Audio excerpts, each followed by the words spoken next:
Hey guys, what's up? It's Taylor from Vanguard Vlogs, and today we have our very first deck profile, my bad. It's a Buddyfight, Danger World, actually. Yeah, we're going to be doing a lot of these in the future, and we just thought with the release of Dragon Chief, the first Buddyfight booster set, that we would kick things off right. So, seeing how this is Danger World, it focuses mainly on just pushing for game very quickly. A lot of big guys in this deck, a lot of counter spells that gets rid of your opponent's monsters, and a couple cards that'll help benefit just trying to push for game. So let's get started. The buddy for this deck is going to be Armor Knight Medusa. She is a size 2, 5,000 attack, 4,000 defense, 2 critical, and she has the ability Penetrate. Basically, if you attack an opponent's monster and you kill it, you inflict the critical damage. It goes through, the attack goes through. So that's a buddy. It's an all-around great card to have, very versatile. Second card, we have 2 Armor Knight Eagles. This is the only size 0 that I run in this deck. It's good just because when you bring out those big monsters, you can have some support. I only run 2 because I don't want to clog up the deck with weak guys. As you can see, this guy only has 4,000 attack, 1,000 defense, and 1 critical. So he's not the best, but size 0s are always good to have in Danger World. Next, I have one my buddy because I only have 4 Armor Knight Medusas. He's just pretty much kind of a proxy. Basically, but once I get a 5th Armor Knight Medusa, he's out of here. So, you know, if you have one of these, you can get him in the trial deck. Really good replacement if you don't have enough cards for your buddy. Next, we run 4 Saberclaw Dragon Valken. This guy is basically your Danger World's, or this deck's version of 1,000 Rapier. He's got 5,000 attack and 1,000 defense, 2 critical, and the cool thing about this guy is that if you put him on the left or right side, you can pay a gauge and gain a life. So basically, he hits hard and you can gain a life for a very low cost. So he's a really good card. So running 4 is a must for this deck because he is probably one of the best size ones. Then I run 4 Armor Knight Hellhounds. Now this guy is great because he has 5,000 attack and 6,000 defense, so he's good to put into the center if you're in a tough spot because that defense is just is so hard to get through, and 9 times out of 10 you're going to have to use a link attack to get rid of him. So I run 4 Armor Knight Hellhounds. The only thing bad really about this guy is that he has 1 critical, but otherwise size 1, he's good to go. And then I have 3 Armor Knight Ogres. This guy's basically a beater. He's got 5,000 attack, 3,000 defense, 2 critical. He's pretty good. I only run 3 because that's enough.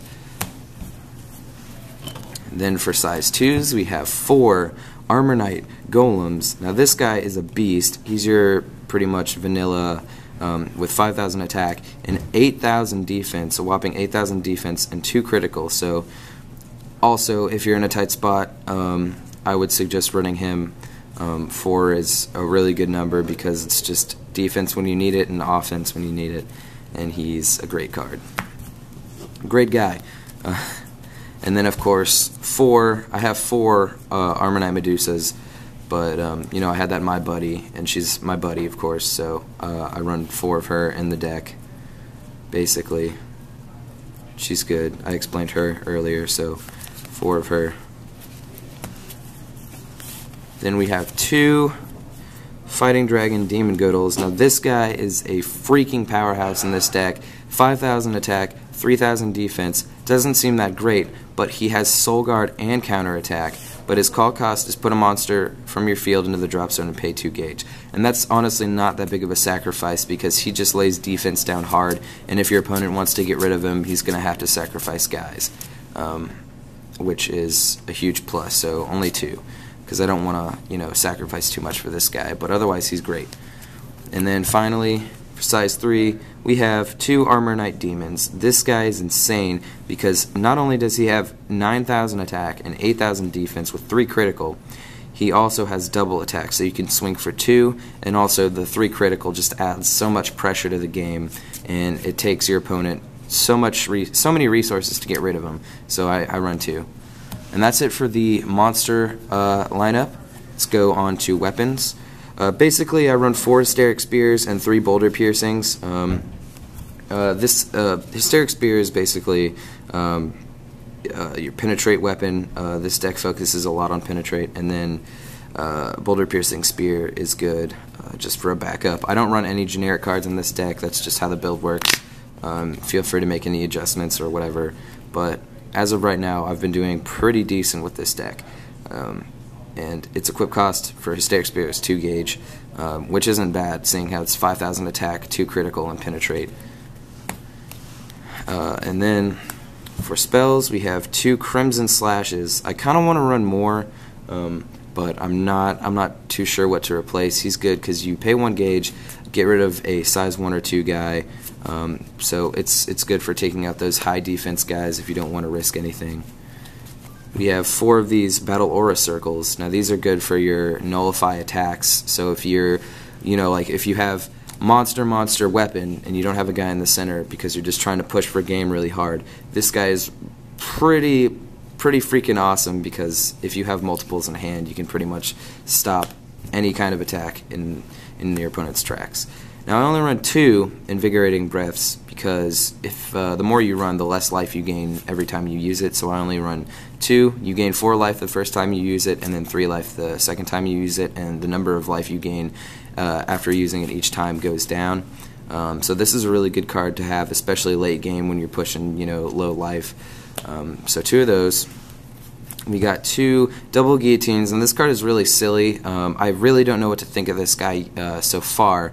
But he's alright if you have an open center and if your opponent has an open center spot, because whenever your opponent is attacking you with a weapon, you basically pay 1 gauge, their weapon is destroyed, and you play a game of rock, paper, scissors to see if they get damage inflicted onto them by the critical of your weapon. So it's a really kind of slap in the face kind of card, counter-wise, and that's why I like it, but it usually doesn't happen, and it goes straight to the gauge, which is why I really don't know what to think of this card. But he's good. This card is really good in certain instances, so experiment, see what you like. And then we have 2 Thunder Devastations. This card is great for clearing your opponent's field. It's kind of like a Day of the Dragon, except a little dulled down. You pay 2 gauge and destroy all of your opponent's monsters with a defense of 5,000 or more. So he's good just clearing the board, swinging in next turn. Great card. We have 2. This card is amazing. Lord Aura Meditation. It's basically just 2 in the gauge, straight up. So if you're trying to get out those big guys by paying 2 gauge like Demon Godel and Demon, this card is a must. So I only run 2. And then for the impact card, of course, we have 4 Drill Bunkers, and this just basically adds on to the penetrate effect. If you get this guy off early game, it really puts your opponent in a tough spot, which is amazing. So 4 of them. But basically, yeah, that's the deck. It really focuses on pushing for a game, and you have that penetrate. I don't run Cerberus in this deck because it really isn't that appropriate. But I hope you guys enjoyed this deck profile, and I'll see you guys next time. Peace out.